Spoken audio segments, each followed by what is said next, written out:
자, 얘들아, 이제 또다시 시험 대비 기간이 왔지. 이번엔 선생님이 학생들에게 10회독 공부 방법에 대해서 알려줄 거야. 10회독이라고 하는 것은 말 그대로 10번을 반복하다는 거야. 하나의 지문을 10회 반복하면서 그저 읽는 것이 아니라 목적을 가지고서 1회독부터 10회독까지를 반복하는 거지. 그리고 10회독 공부법은 학생들이 충분히 반복을 통해서 변형 문제를 풀지 않고도 내신을 대비할 수 있는 방법이기도 해. 바로 이 공부법에 대해서 알려줄게. 학생들의 이해를 돕기 위해서 선생님이 지문 하나를 준비했어. 우리가 일반적으로 내신 대비 기간에 들어와서 이 지문을 본격적으로 공부하기 시작할 때 첫날 1, 2, 3회독이 동시에 이루어지는 거야. 먼저 1회독 같은 경우는 모르는 단어를 표시하고 학생들이 지문을 분석하면서 여기에 나와 있는 문법적인 요소들 이 부분을 정리하고 학생들이 스스로 해석을 해본 다음에 해석한 부분을 해설지하고 맞추어 보는 거야. 이 부분 같은 경우에 스스로 하기 힘들다면 인강을 참고하는 것이 많이 도움이 될 거야. 그래서 1회독이 마무리되었을 때 지문에 모르는 단어가 표시되었고 단어가 정리되어 있고 여러 가지 문법적인 요소들이 필기가 되어 있으며 공부를 하다가 해석하기 어려운 문장을 만나면 얘를 따로 표시해 두는 것까지 이게 1회독 공부 방법이야. 자, 이제는 2회독이야. 2회독의 목적은 내용 이해야. 1회독에서는 글을 문장 단위로 봤다면 2회독에서는 문장을 이어서 글을 이해하는 것이 목적이라고 할 수 있어. 이때 우리가 글을 이해할 때 영어 지문을 가지고 이해한다기보다는 해설지를 보고서 글 전체를 이해하는 것이 훨씬 쉽다라는 거야. 그래서 한글로 되어 있는 해설지 부분을 읽으면서 전체적인 내용을 이해하는데 중요한 것은 길게 설명이 되어 있는 글의 형태를 짧고 간결하게 정리할 수 있어야 한다는 거야.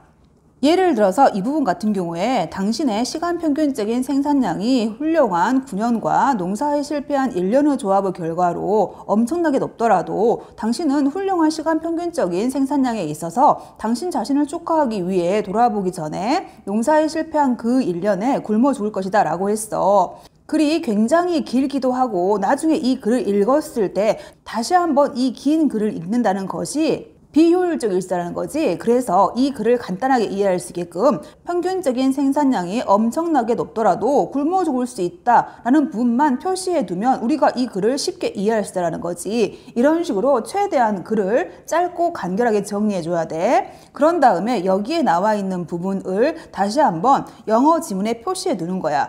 똑같이 시간 평균적인 생산량이 엄청나게 높다 하더라도 굶어 죽을 수 있습니다. 이런 부분을 똑같이 표시하는 거지. 이렇게 함으로써 우리가 내용을 정확하게 이해할 수 있다는 거야. 자, 이제 3회독에 들어갈 거야. 3회독은 내용 정리를 목적으로 하는데 우리가 글을 이해한 다음에 이 글을 다시 한번 간단하게 정리하는 거지. 선생님 같은 경우는 이 글을 간단하게 포스트잇에 정리했어. 내용 정리를 할 때 주의할 점은 한눈에 글의 흐름이 보이도록 정리하는 거고 자기만이 알아볼 수 있는 방식으로 정리하는 게 좋아. 방금 선생님이 이 글을 간단하게 이해를 하고 나서 정리를 한 부분인데 이 부분 같은 경우도 9년 great, 1년 failure, starve to death 이런 식으로 간단하게 정리해서 9년은 잘 됐는데 1년은 실패했어. 그러면 굶어 죽을 수 있어 라는 식으로 정리했단 말이야. 충분히 이렇게 정리해도 이게 무슨 말인지 알아볼 수 있기 때문에 자기만의 방식으로 글을 정리할 수 있어야 된다는 거. 자, 이제 4회독이야. 4회독과 5회독의 목적은 1회독부터 3회독까지를 반복하는 거야. 첫날 1회독부터 3회독까지 이루어졌으면 다음날 4회독, 그 다음날 5회독이 이루어지면서 이제까지 공부했던 것을 반복하는 거야. 단 주의할 점이 있어. 너희가 반복을 할 때는 글을 읽는 속도를 빠르게 해야 돼. 이미 우리가 글을 정확히 해석을 했으며 글의 내용이 무엇인지도 알고 있기 때문에 다시 한번 이 글을 봤을 때는 이전보다 더 빠르게 읽고 더 빨리 이해할 수 있어야 된다는 거야. 자, 이제 6회독, 7회독, 8회독 과정으로 들어갈 건데 6, 7, 8회독 같은 경우는 변형 문제를 만드는 과정이고 보통은 시험 2주 전에 이 과정을 시작하는 게 좋아. 일단 학생들이 일반적으로 내용 이해가 끝나면 내가 이 글을 잘 이해하고 있는지를 알아보기 위해서 변형 문제를 푸는데, 변형 문제는 단순히 내가 글을 잘 이해하고 있는지 없는지를 확인하는 수준이라면, 변형 문제를 만든다는 것은 내가 이 글을 정확히 이해하고 있다면 글이 어떠한 흐름을 가지고 있고 이 글이 어떠한 문제로 바뀌었을 때 좋은 변형 문제인지도 알 수 있다는 거야. 하나의 지문에서 만들 수 있는 변형 문제를 보는 눈이 비슷해. 너희가 이 글을 정확히 이해해서 이 문제 같은 경우는 원래 빈칸 문제였는데 나는 이 문제를 순서 문제로 바꾸면 좋을 것 같아 라고 생각을 했으면 아마 실제 시험에서도 이런 식으로 변형 문제가 나올 가능성이 높다라는 거야. 왜냐하면 학교 선생님도 하나의 글을 읽고 스스로 변형 문제를 만단 말이야. 글을 잘 이해했다면 이 글이 어떤 변형 문제로서 좋은지를 보는 눈이 거의 비슷하다는 거야. 그래서 실제 너희가 만든 이 변형 문제가 시험에서 출제가 될 확률이 높다라는 거지. 그래서 이 10회도 공부 방법에서는 학생들이 스스로 변형 문제를 만들 수 있는 훈련을 해보는 거야. 그러면 어떤 식으로 변형 문제가 만들어지는지를 알아보도록 하자. 자, 일단 변형 문제에서 주제, 요지, 주장, 제목, 요약문, 이런 문제 유형 같은 경우는 모든 문제를 이런 유형으로 만들 수 있단 말이야. 그리고 이 5가지 유형의 공통점은 글의 주제를 정확히 알고 있으면 충분히 문제를 풀 수 있다는 거야. 그래서 제일 중요한 것은 글의 주제가 무엇인지를 찾는 것은 모든 글을 읽을 때 반드시 해야 할 작업이야. 그리고 어법도 마찬가지야. 모든 문제는 어법 문제로 바꿀 수가 있어. 그래서 이 문제 같은 경우에 1회독부터 5회독을 거치면서 반드시 스스로 어법 문제를 만들어 보는 연습을 해야 한다는 거지. 자, 그러면 이제는 빈칸, 어휘, 순서, 위치, 이러한 유형 같은 경우는 지문마다 빈칸으로 만들기 좋은 문제, 어휘 문제로 좋은 문제, 순서나 위치 문제로 좋은 문제가 정해있다는 거지. 그래서 학생들이 기본적으로 빈칸, 어휘, 순서, 위치 문제를 만들 거야. 그러면서 글을 다시 한번 읽는 거지.